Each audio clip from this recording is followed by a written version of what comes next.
ज्या तथागतांनी समग्र मानवजातीला दुःखातून मुक्त केले त्या तथागत सम्यक संबुद्धाला त्रिबार अभिवादन करतो। तथागताच्या सुविख्यात सद्धम्माला त्रिबार अभिवादन करतो। तथागताच्या सद्धम्माचा प्रचार प्रसार करणाऱ्या तथागतांच्या श्रावक संघाला भिक्खू संघाला सुद्धा त्रिबार अभिवादन करतो। बुद्ध धम्म आणि संघ या तीनही रत्नांना अभिवादन करून ज्यांच्या असीम त्यागामुळे असीम अशा करुणेमुळे पुन्हा एकदा या भारताला ही तीनही रत्न प्राप्त झाले ते विश्वरत्न बोधिसत्व डॉक्टर बाबासाहेब आंबेडकर यांना सुद्धा अभिवादन। उपस्थित उपासक आणि उपासिकांनो, आज उपासिका नैनाताई नगराळे यांच्या या घरामध्ये ग्रहप्रवेशाच्या निमित्तानं ही धम्मपूजा या ठिकाणी आयोजित करण्यात आलेली होती। मी सर्वप्रथम नगराळे परिवाराविषयी, नैनाताई नगराळे, आर्या नगराळे यांच्याविषयी खूप खूप मंगलमैत्री अर्पण करतो, कारण त्यांच्या त्यागामुळे आज आपल्या सर्वांना धम्म श्रवण करायला मिळत आहे। दुसरं म्हणजे आमचा बागुल परिवार या कार्यक्रमाच्या दरम्यान आमच्यासोबत कॉन्टॅक्टमध्ये होता आणि दोघंही ताई आणि सरसुद्धा आम्हाला म्हणायचे की म्हणजे तुम्हाला यावंच लागेल, त्यामुळे त्यांच्याविषयी सुद्धा मंगलमैत्री अर्पण करतो। आमचे आबासाहेब यांच्याविषयी सुद्धा खूप खूप मंगलमैत्री अर्पण करतो, कारण या सर्व लोकांमुळे एवढा भिक्खू संघ तुमच्या पुढे आज या ठिकाणी उपस्थित आहे। याला म्हटलेलं आहे की सामुदायिक पद्धतीनं कुशल कर्म करणे। सामुदायिक पद्धतीनं कुशल कर्म करणे म्हणजे एक कुशल कर्म असं आहे, एक चांगलं काम असं आहे की भंते जेवू लागलेत त्यांचं भोजनदान होईल, त्यांना आर्थिक दान होईल, त्यांना चिवरदान होईल, त्यांच्या वतीनं वंदना होईल, त्यांच्या वतीनं परित्राण पाठ होईल आणि त्यांच्या वतीनं धम्मोपदेश होईल। ते महान मोठं कर्म आहे आणि हे कर्म कसं झालेलं आहे तर सामुदायिकरित्या, म्हणजे नगराळी परिवार असेल, बागुल परिवार असेल, आबासाहेब असतील, या साऱ्यांच्या माध्यमातून हे कर्म आज या ठिकाणी जुळून आलेले आहेत। तर आपल्या सर्वांच्या कल्याणासाठी, आपल्या सर्वांच्या मुक्तीसाठी या ठिकाणी ही परित्राण पाठ आणि धम्मप्रवचनाचा कार्यक्रम आपण खूप चांगल्या पद्धतीने या ठिकाणी संपन्न करीत आहोत। तेव्हा तथागताची शुद्ध वाणी आपण या ठिकाणी कर्माच्या आधारावर समजून घेण्याचा प्रयत्न करूया। तथागत सम्यक संबुद्धांनी सांगितलेलं आहे की इथं तुम्ही आम्ही या जगामध्ये आलो त्याला फक्त एकच कारण आहे की तुमचे आमचे कर्म हे खूप चांगल्या पद्धतीने आम्हाला समजून आले पाहिजे आणि कर्म हे खूप चांगल्या पद्धतीने आम्ही समजून घेऊन आमच्या कर्मांना खूप चांगल्या पद्धतीनं सुधारण्याचा वारंवार आम्ही प्रयत्न केला पाहिजे। कर्म ही एका दिवसात सुधारत नाही, कर्म ही एका महिन्यात सुधारणारी गोष्ट नाही, कर्म ही 1 वर्षात सुधारणारी गोष्ट नाही, तर कर्म सुधारण्यासाठी आम्हाला निरंतर काम करावं लागतं। कर्म सुधारवत असताना आम्हाला खूप चांगल्या पद्धतीनं धम्माचा अभ्यास करावा लागतो। कर्माला समजून घेत असताना आम्हाला तथागताच्या सम्यक बुद्धांनी शिकवलेल्या पवित्र अशा सद्धम्मामध्ये कर्माला काय स्थान आहे हे आम्हाला वारंवार समजून घेता आलं पाहिजे। आता बघा, आपण आजूबाजूचा विचार केला तर आजूबाजूचा विचार केल्यानंतर आपल्या असं लक्षात येतं की कर्माच्या नावावर लोक वाटेल ते करू लागलेले आहेत। कर्माच्या नावावर वाटेल ते लोक करू लागलेले आहेत। लोक करोडो रुपये खर्च करायला तयार आहेत, त्यांचे कर्म सुधारले पाहिजे। लोक अख्खच्या अख्ख आपलं कमावलेलं सगळं काही धन द्यायला तयार आहेत की त्यांचे कर्म सुधारले पाहिजे। आणि कर्म सुधारण्यासाठी लोक ज्यांना त्या पद्धतीनं पैसे जमवतात आणि मग कुठेही वाटायला सुरुवात करतात, आपण पाहतो है ना। म्हणजे असे काही देवस्थानं आहेत की तिथे मोजता येत नाही एवढा पैसा येतो। मग हा पैसा कसा येतो की त्या लोकांना असं वाटते की आमचे कर्म सुधारले पाहिजे म्हणून ते गुपित दान देतात। गुपित दानाची पद्धत बघा, म्हणजे असं दान द्यायचं आहे की कोणाला समजलं नाही पाहिजे, किती दिलं ते देवालाही माहीत नाही, देणाऱ्यालाही माहीत नाही, त्याला म्हटलेलं आहे गुपित दान। पण पुजाऱ्याला सगळं माहीत आहे कधी किती कसं आलं ते, त्याला दान म्हटलेलं जात नाही। आता हे तुम्ही लोक देता पैसे, त्याला आम्हीच दान म्हटलेलं आहे। चिवर हे आमच्या 4 प्रत्ययातलं एक महत्त्वाचं दान आहे। भिक्षूला 4 गोष्टी खूप आवश्यक असतात। भिक्षू त्या 4 गोष्टीशिवाय जीवन जगू शकत नाही। तुमच्या 4 गोष्टी कोणत्या आहेत? तुम्हाला घर आहे, तुमच्या गरजा ज्या, प्रायमरीच्या गरजा आहेत तुम्हाला, अन्न वस्त्र निवारा. एक आणखी गरज आहे दर्जेदार शिक्षण. एक आणखी गरज जोडलेली आहे आरोग्य, है ना. पहिल्या लोकांच्या गरजा किती होत्या? अन्न वस्त्र निवारा. या 3 गोष्टी जरी भेटल्या त्यांना तर ते 120 वर्षापर्यंत जगायचे. आता आपल्याला जर ह्या 3च गोष्टी भेटल्या तर माणूस 20 वर्ष जगणार नाही. ज्या महत्वाच्या गरजा आता आल्यात ना, अन्न वस्त्र निवारा, आरोग्य, दर्जेदार शिक्षण आणि आणखी एक अँड्रॉइड मोबाईल. हे गरजा ह्या आम्ही हाताने वाढवून घेतल्या. बुद्धानं सांगितलं भिक्षूला कोणत्या गरजा असतात? भिक्षूच्या गरजा आहेत पिंडपात. म्हणजे आमच्या गरजा फार वेगळ्या आहेत. भिक्षूच्या गरजा कोणत्या आहेत? भिक्षूची गरज आहे पिंडपात. पिंडपात म्हणजे भोजन. भिक्षू ते भिक्षापात्र घेऊन जे फिरतात त्याला पिंडपात म्हणतात, किंवा तुम्ही ताटात जे आम्हाला भोजन देतात त्याला पिंडपात म्हणतात. पिंडपात. औषध, मेडिसिन, औषध. काही काही लोक आम्हाला औषधी दान देतात, औषध दान. तिसरं काय आहे? चिवर. आणि चौथी वस्तू आहे बसण्याचं आसन. त्याला शयनासन म्हणतात. म्हणजे तेच बसण्याचं आणि तेच झोपण्याचं, अशा पद्धतीनं. तर ह्या आमच्या 4 गोष्टी आहेत. भिक्षूच्या ह्या 4 गरजा आहेत. उपासक उपासिकांच्या तेवढ्याच गरजा आहेत का? नाही. उपासक उपासिकांच्या भरपूर गरजा आहेत. म्हणजे त्या गरजांची संख्या जर आपण मोजायला काढली तर एक 200 पानांची वही कमी पडेल. एवढ्या गरजा आहेत आमच्या, है ना. कानातलं, नाकातलं, हातातलं, पायातलं, गळ्यातलं, या गरजासारख्या आपण पाहतो ना सगळ्या गोष्टीला. पण बुद्धानं काय सांगितलं?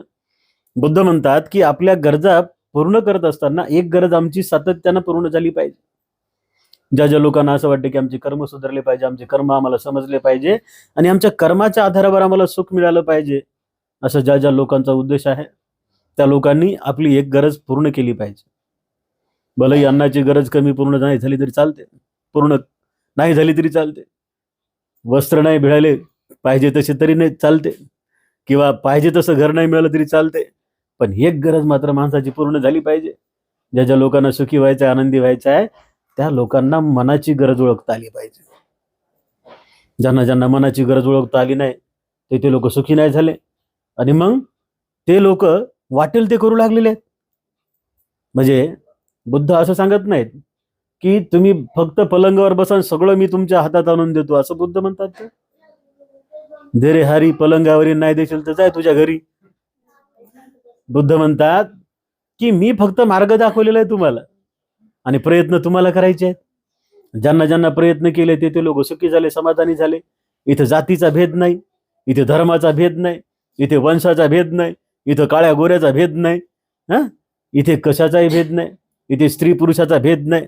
इथे ज्या ज्या लोकांनी तथागताच्या शिकवलेल्या कर्मसिद्धांताला ज्या ज्या लोकांनी समजून घेतलं आणि कर्मसिद्धांताला समजून घेऊन आपल्या जीवनामध्ये 3 प्रकारच्या सुचिता केल्या.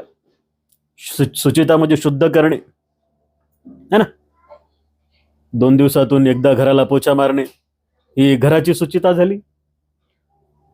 फॅनवरती महिनाभर कचरा जमा झाला त्याला शिडी लावून साफ करणे ही फॅनची सुचिता झाली, है ना. जाळ्या जुळ्या असतात घराच्या कान्याकोपऱ्यात, त्या साफ करणे याला काय म्हटलेलं आहे? सुचिता. मग बुद्धानं 3 प्रकारच्या सुचिता शिकवल्या. बुद्ध म्हणतात या 3 प्रकारच्या सुचिता समजून घेणे आणि त्या 3 प्रकारच्या सुचिता करणे म्हणजे कर्म सिद्धांताला समजून घेणे. 3 प्रकारच्या सुचिता कोणत्या सांगितल्या बुद्धानं? बुद्ध म्हणतात वाणीची सुचिता झाली पाहिजे, शुद्धता, सुचिता, है ना. कायेची सुचिता झाली पाहिजे आणि मनाची सुचिता झाली पाहिजे. म्हणजे जोपर्यंत या 3 गोष्टी आमच्या स्वच्छ होत नाहीत तोपर्यंत आम्हाला कर्म समजत नाहीत. बघा, कर्माच्या आधारावरती इथे काय काय नाही झालं.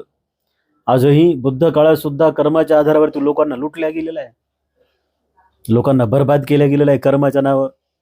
बुद्ध काळातले 62 प्रकारचे पंथ होते आणि 62 प्रकारचे पंथ असे म्हणायचे, आप टेंशन मत लो, जो करना है वो करो, हमारे पास आओ, हम ऐसी पूजा करेंगे आपके सब कर्म धुल जाएंगे, असे लोक म्हणायचे.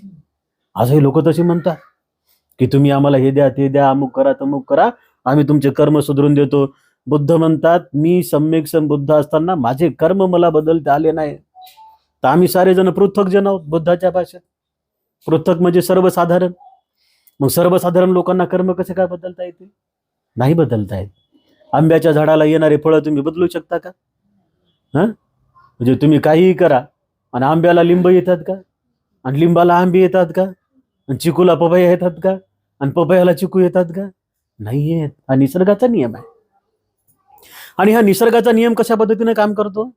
निसर्गाचा नियम बीज अंकुर या पद्धतीनं काम करतो. तथागत सम्यक संबुद्धांनी 2600 वर्षापूर्वी कर्माला बीज म्हटलेलं आहे. कर्माला बीज म्हटलेलं आहे. कर्म कोणत्या आधारावर तयार होऊ लागले? कर्म मनाच्या आधारावर तयार होऊ लागले, कर्म डोळ्याच्या आधारावर तयार होऊ लागले, कर्म कानाच्या आधारावर तयार होऊ लागले, कर्म नाकाच्या आधारावर तयार होऊ लागले, कर्म जिभेच्या आधारावर तयार होऊ लागले, कर्म मनाच्या आधारावर तयार होऊ लागले आणि कर्म पूर्ण शरीराच्या आधारावरती तयार होऊ लागले. तथागत सम्यक संबुद्ध म्हणतात की कर्माचं बीज काय? जसं आपण एखादं बीज पाहतो, लिंबाचं बीज, कुठल्याही झाडाझुडपाचं बीज, गोड गोड फळांचं बीज, चांगल्या चांगल्या फुलांचं बीज, हे बीज आहे. बीजाला म्हणजे झाड काही एका दिवसात बाहेर येतं का? नाही.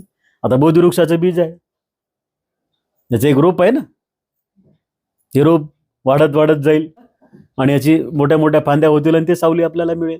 आता ही प्रोसेस किती दिवसाची आहे? वर्षानुवर्षाची प्रोसेस आहे ना. जेवढं मोठं झाड, जेवढं टिकाऊ झाड, तेवढ्या पद्धतीने त्याला जास्त वेळ द्यावा लागते. पण बीज सारखंच आहे. एका दिवसात तुटणारं झाड सुद्धा बीज सारखंच आहे आणि वर्षानुवर्ष तसंच दिमाखात उभं राहणारं झाड सुद्धा त्याचंही बीज सारखंच आहे. म्हणजे इथे असलेल्या प्रत्येक माणसाच्या कर्माचा आधार समजून घेत असताना मनामध्ये ज्या पद्धतीनं बीजाच्या स्वरूपामध्ये विचार जातात, विचार है ना, शब्द ऐकणे, शब्द ऐकणे, विचार करणे आणि मग ते कृतीमध्ये उतरवणे, ही प्रोसेस आहे नाही. म्हणजे ज्या पद्धतीनं मनामध्ये ते विचार जातात, बीज म्हणून विचार जातात आणि त्या विचाराअंती मग मन या 5 इंद्रियाला ऑर्डर देत असते. बरेच लोक म्हणत असतील की डोळ्यानं आम्ही पाहतो, कानानं आम्ही ऐकतो, नाकानं आम्ही गंध घेतो, जिभेनं आम्ही बोलतो, शरीराने आम्ही कर्म करतो, चांगले किंवा वाईट. तर लोकांना असं वाटतं की बा हात करू लागले, पाय करू लागले, डोळे करू लागले, नाक करू लागलं, वाणी करू लागली म्हणजे जिव्हा करू लागली किंवा शरीर काम करू लागलं. नाही, या 5 इंद्रियाचा एक राजा आहे, त्याला म्हटलेलं आहे मन, है ना. तुमच्या भाषेमध्ये माइंड, तुमच्या भाषेमध्ये बुद्धी, बुद्धाच्या भाषेमध्ये काय? मन. मन ओढाय ओढाय उभ्या पिकातलं ढोर, किती हाकाय हाकाय तरी जाई पिकावर. मन जहरी जहरी त्याचे न्यारे रे तंतर, यारे इचू साप बरा त्याले उतारे मंतर. याच ईज कोणी उतरू शकत नाही.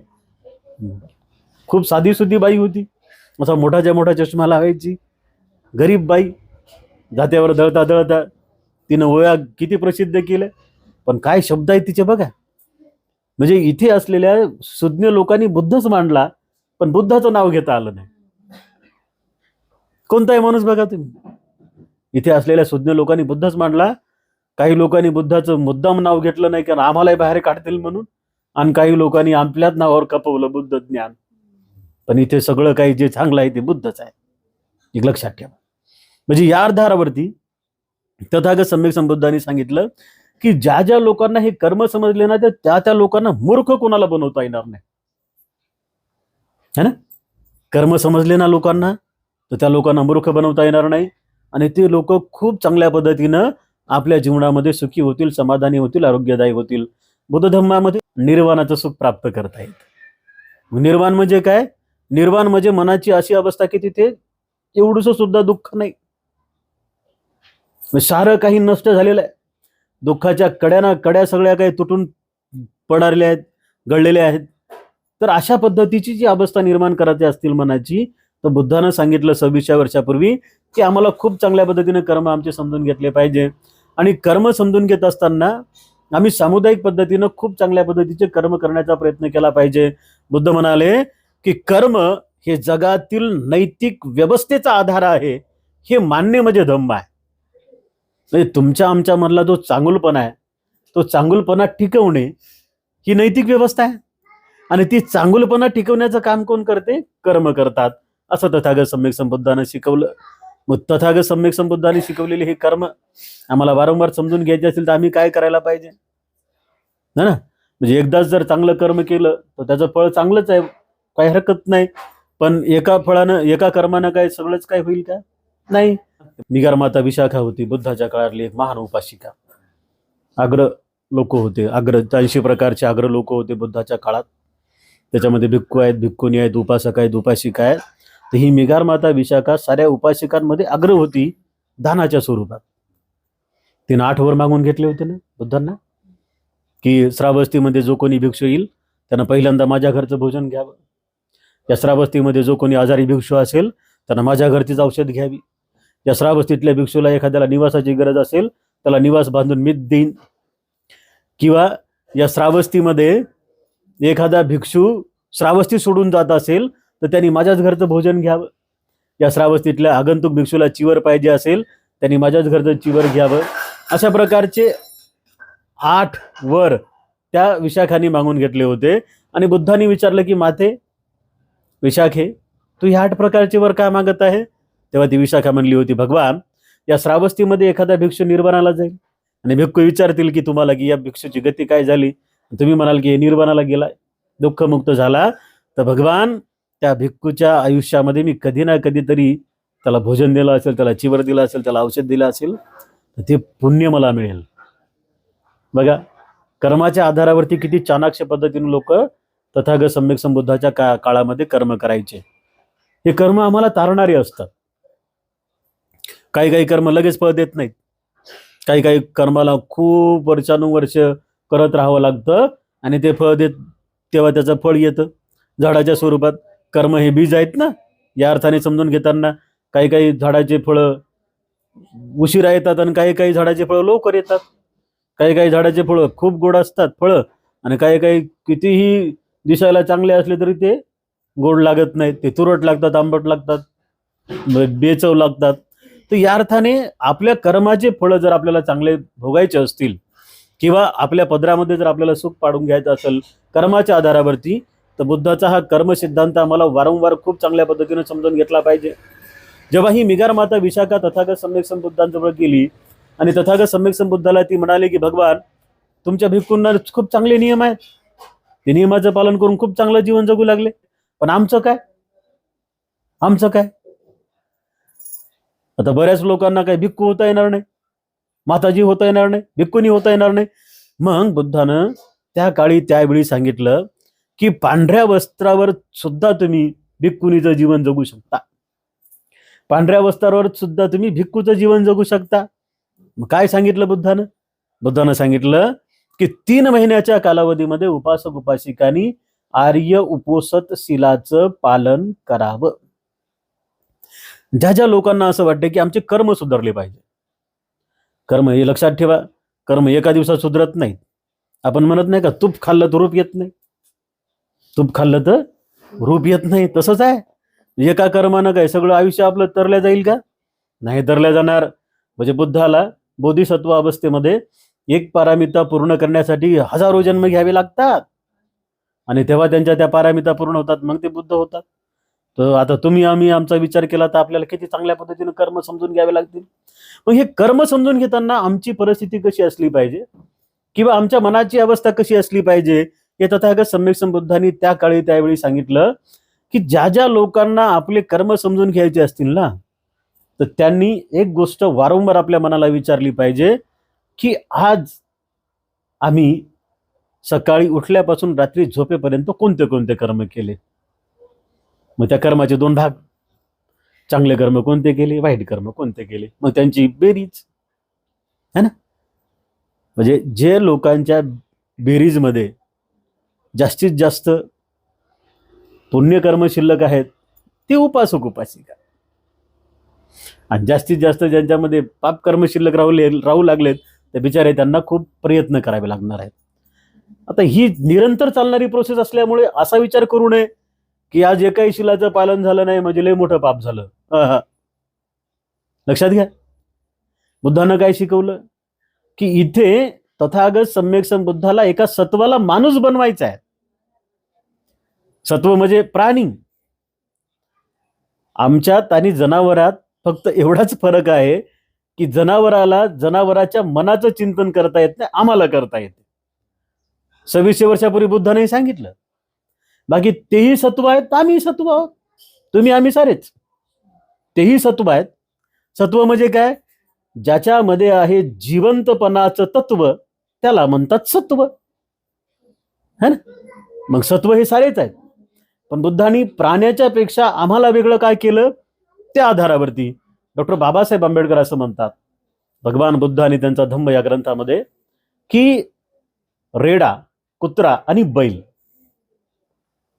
रेडा, कुत्रा आणि बैल व माणूस यामध्ये फरक एवढाच आहे की रेडा, कुत्रा, बैल याला चांगलं काय वाईट काय समजत नाही, पण माणसाला चांगलं काय वाईट काय समजते.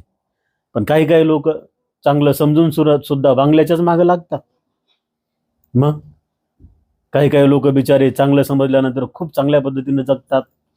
काही काही लोक अंधारातून अंधाराकडे जातात आणि काही लोक प्रकाशाकडून प्रकाशाकडे जातात. काही काही लोक प्रकाशातून पुन्हा अंधाराकडे जातात. पण सुज्ञ माणसं भेटल्यानंतर त्या अंधारातले लोक पुन्हा प्रकाशाकडे जातात. आणि म्हणून आपण आपल्या कर्माला खूप चांगल्या पद्धतीने समजून घेण्याचा वारंवार प्रयत्न केला पाहिजे.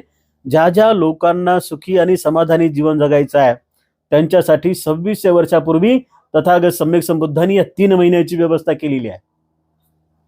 अधिकचा महिना आला तर 4 महिने आणि रेग्युलर महिने असतील तर 3 महिने. 3 महिन्याची व्यवस्था आहे बघ. 3 महिने उपासक उपासिकांसाठी खूप चांगल्या पद्धतीची कसरत आपण करायला पाहिजे, मानसिक कसरत. भिक्खू भिक्खुणी आपला वर्षावास करत असताना भिक्खूंचा वर्षावास असतो, सामनेराचा वर्षावास नसतो. म्हणजे चिवर घेऊन जे लोक 20-25 वर्षे चिवरात राहतात, उपसंपदा नावाची विधी करतात, तेव्हा त्यांना वर्षावास करता येतो. तर काही काही ठिकाणी आपले लोक पुस्तकं वाचतात आणि ते म्हणतात वर्षावास समाप्ती. भिक्षूंची वर्षावास समाप्ती असते, उपासकांची नसते, है ना. छोट्या छोट्या गोष्टी आम्हाला समजून घेता आल्या पाहिजे धर्माच्या विचाराने. धम्मामध्ये काय म्हटलं जातं? उपासक उपासिकांनी ग्रंथ वाचला तर मग त्याला ग्रंथ समाप्ती कार्यक्रम, ग्रंथ समापन कार्यक्रम, त्याला वर्षावास म्हणतात का? नाही. वर्षावास म्हणजे काय? तर उपासक उपासिकांसाठी 8 नियम, उपासक उपासिकांसाठी 8 नियम आणि भिक्खूचे नियम तर ठरलेले आहेत. तर भिक्षूच्या नियमांमध्ये काही बदल नाहीये, पण उपासकांच्या जीवनामध्ये खूप चांगल्या पद्धतीचा बदल आहे. त्यातल्या त्यात 4 दिवस, पौर्णिमा, अमावस्या, 2 अष्टमी, एक कृष्ण पक्षाची आणि दुसरी शुक्ल पक्षाची. या 4 दिवसामध्ये आपल्याला खूप चांगल्या पद्धतीने तपायचं असते वर्षावासाचं पालन करणाऱ्या उपासक उपासिकांनी. पण या 4 दिवसात एकही शील तुटता कामा नाही, असा विचार करून आपण खूप चांगल्या पद्धतीनं जे जे आपल्या आजूबाजूला धम्मामध्ये सुज्ञ लोक आहेत त्यांच्या संपर्कात राहून, त्यांना फोनवरती विचारून किंवा त्यांना भेटून या शिलाच्या बाबतीत खूप चांगल्या पद्धतीनं समजून घेऊन आपण महिन्यातल्या 4 दिवस खूप चांगल्या पद्धतीनं पालन केलं पाहिजे. बुद्ध काळातले उपासक उपासिका, नवरा बायको, उपासक उपासिका, राजा राणी, गरीब श्रीमंत, हे सारे लोक सामुदायिक पद्धतीनं शिलाचं पालन करायचे. राजा फरमान काढायचा, म्हणजे नरेंद्र मोदीनं फरमान काढावं, जसं त्याने म्हटलं ना नोटाबंदी, तसं त्याने एकदा फरमान काढावं की साऱ्या लोकांनी शिलाचं पालन करा. तर अशा पद्धतीनं राजा फरमान काढायचा वर्षावासामध्ये. मगधचा राजा बिंबिसार, कौशलचा राजा प्रसेनजीत, मगधचा दुसरा राजा अजातशत्रू, तर हे सारे लोक अशा पद्धतीने फरमान काढायचे त्याच्या राज्यामध्ये आणि ते सांगायचे की या या दिवसापासून वर्षावासाला सुरुवात होत आहे, उपासक उपासिकांनी अष्टशिलाचं पालन करावं. तुमचा राजा सुद्धा 3 महिने उपोषदशिलाचं पालन करेन. राजा बिंबिसार राजा हा श्रोता पण नाही भैया.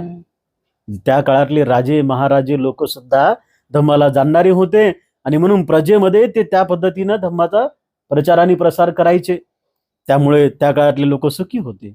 धम्माची सेवा करणाऱ्या लोकांकडे पैसा कमी राहत नाही. आता बाबासाहेबांच्या पुण्याईनं तुम्ही आम्ही सगळ्याजण सर्वांकडे पैसा आहे. इथं कोण गरीब आहे? कोणीच गरीब नाही. पण संपत्ती टिकाय ना आमच्याकडे. न टिकण्याचं कारण काय? आम्हाला धम्म समजला नाही. हे वर्गीकरण आमच्या मनाचं आम्हाला करता आलं पाहिजे. ज्याला ज्याला धम्म समजला ना, शिलाचं पालन करणाऱ्या माणसाला काहीच कमी पडत नाही. या अर्थाने तो शारीरिक दृष्ट्या सुखी राहतो, मानसिक दृष्ट्या सुद्धा सुखी राहतो, आणि त्याचं कल्याण या अर्थानं होते की शिलाचं पालन केल्यामुळे तो साऱ्या गोष्टीमध्ये अग्र होऊन जातो. आणि म्हणून उपासक आणि उपासिकांनो, आपण वारंवार या शब्दमाला समजून घेऊन आमच्या जीवनाला खूप चांगल्या पद्धतीने बनवण्याचा प्रयत्न करा. ज्या ज्या उपासक उपासिकांना बिचाऱ्यांना 3 महिने शिलाचं पालन जमत नाही, आर्य उपोषित व्रताचं पालन जमत नाही, त्यांनी किमान 4 दिवस महिन्यातले करावे. उपासक आणि उपासिकांनो, ज्या ज्या उपासकांना आपल्या कर्माला सुधारायचं आहे त्यांनी 3 महिन्याच्या या कालावधीमध्ये, नाही 3 महिने लगातार जरी उपोषित व्रताचं पालन. आता उपोषित व्रत म्हणजे काय है ना, अगदी 5 मिनिटामध्ये याचं विश्लेषण करतो आणि मग प्रवचन समाप्त करतो. उपोषित म्हणजे काय? उपाशी राहणे म्हणजे उपोषित आहे का? काही काही उपासिका आम्हाला फोन करतात, विचारतात, बंतीजी आम्ही उपास धरला आणि सोडायचा कधी? माय म्हटलं उपास धरणं आहे ना. काही काही लोक आम्हाला विचारतात, ताई आम्ही उपास धरला बंतीजी सोडायचा कधी? आणि रात्री रताळं खाल्ले तर जमतात का? रात्री केळं खाल्ले तर जमतात का? शेप खाल्ले तर जमतात का? अंगूर खाल्ले तर जमतात का? अरे उपोषित व्रत आहे. साऱ्यात महत्वाची गोष्ट याच्यात काय? अष्टशिलाचं पालन. बाकी दुसरी गोष्ट काहीच नाही.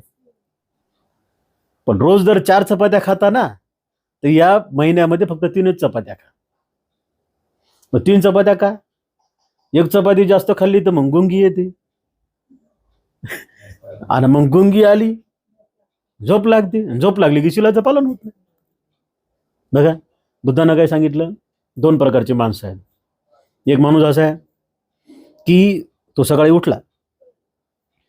उठला, आंघोळ पांघोळ त्याने केली आणि मस्त मजबूत जेवण केलं आणि पुन्हा झोपला. मस्त त्यानं मजबूत जेवण केलं आणि तो पुन्हा झोपला आणि पुन्हा दुसऱ्या दिवशी सकाळी उठला. आता तुम्हाला प्रश्न आहे की याचं शिलाचं पालन झालं का? शिलाचं पालन नाही झालं. म्हणजे त्यानं कोणाला वाणीनं कोणाला शिवी दिली नाही, कोणाला मारलं नाही, काही नाही, आणि दिवसभर झोपले असल्यामुळे त्याची मनाची अवस्था तशी नव्हती की कोणाविषयी त्यांनी क्रोध वगैरे करावा.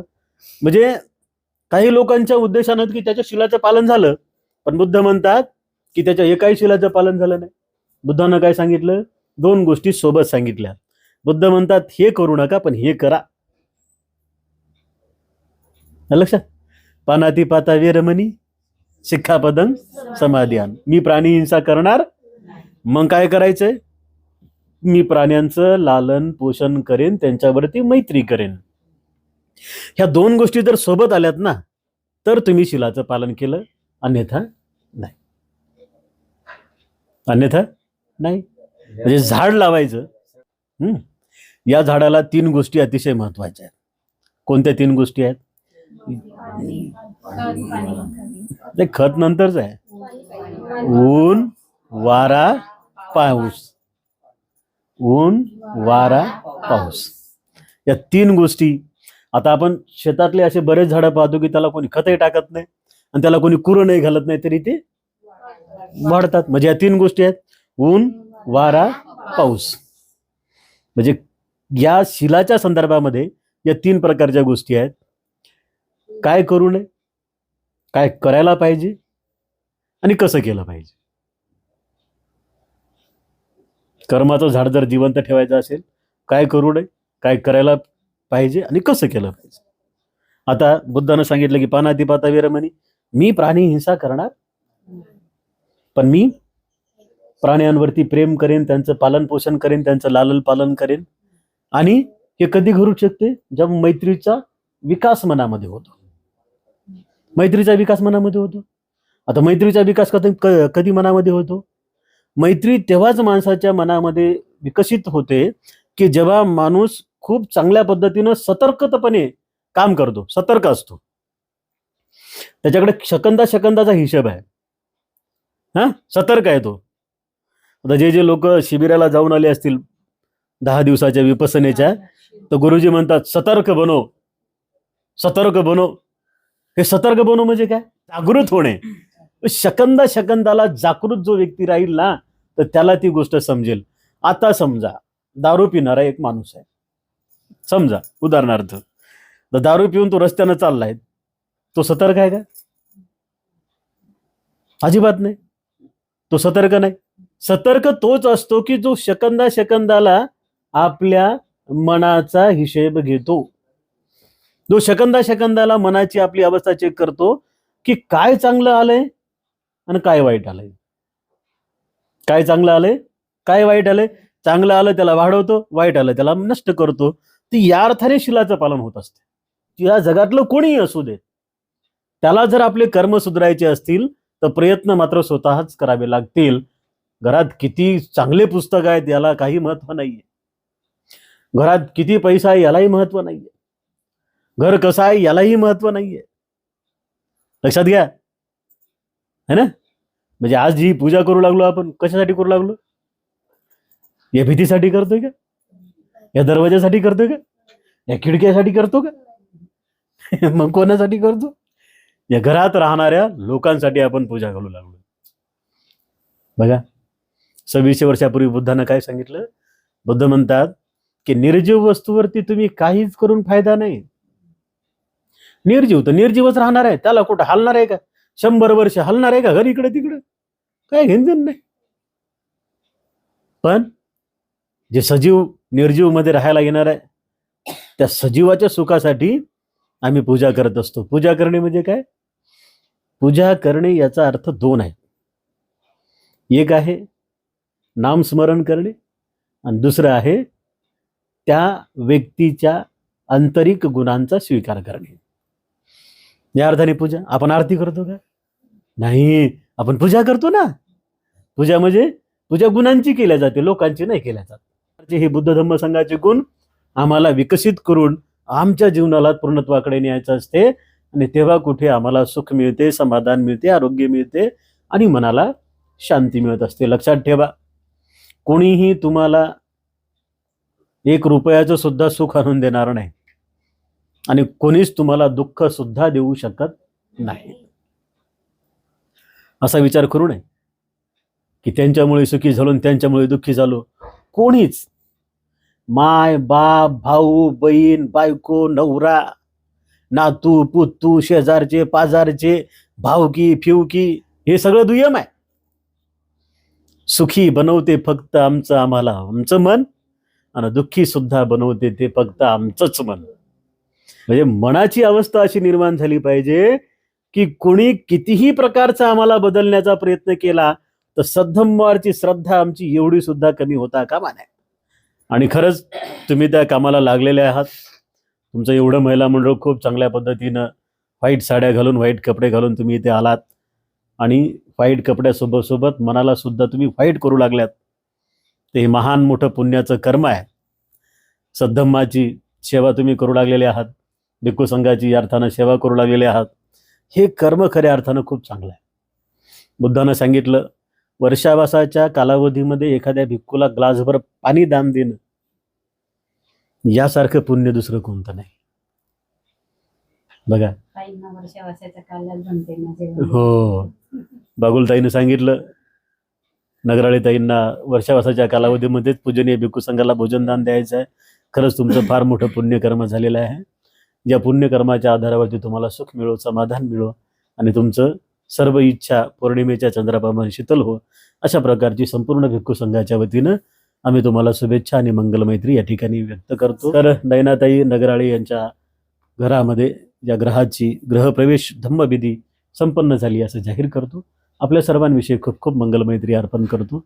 विशेषतः नगराळे छोटी ताई आणि मोठे ताई या दोघांसाठी सुद्धा खूप खूप शुभेच्छा व्यक्त करून नगराळे ताईचं आज स्थिती त्यांची आई आपण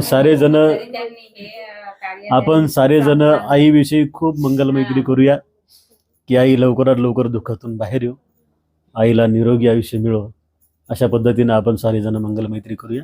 आजचा कार्यक्रम या ठिकाणी संपन्न करत असताना नगराळे ताईला सूचना आहे की त्यांनी आणि आर्यांनी येऊन पूजनीय भिक्खू संघाला चिवरदान द्यावं.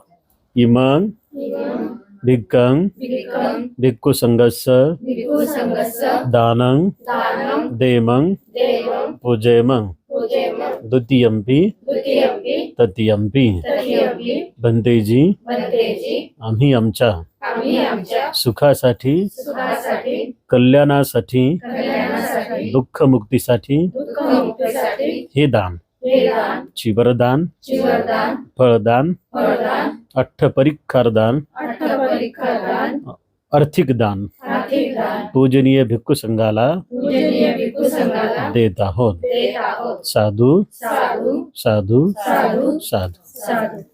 भंतेजी भंतीजी मी मी माझ्या माझ्या पुण्यकर्मासाठी पुण्यकर्मासाठी पूजनीय पूजनीय भिक्खू संघाला भिक्खू संघाला हे दान हे दान देत आहे. देत आहे. माझ्या माझ्या सुखासाठी सुखासाठी कल्याणासाठी कल्याणासाठी हे दान हे दान सहाय्य ठरो. सहाय्य ठरो. साधू साधू साधू साधू साधू साधू इमं इमन भिक्खं भिक्कम भिक्खु संघस्य भिक्खू संघर्ष चिवरं चिवरं अर्थं अर्थम दानं दानं देमं देमं पूजेमं पूजेनं द्वितीयंपि द्वितीयंपि तृतीयंपि तृतीयंपि इमं इमान भिक्खं भिक्कम भिक्खु संघस्य भिक्खू संघर्ष चिवरं चिवरं अर्थं अर्थम दानं दानं देमं देमं पूजेमं पूजेनं साधू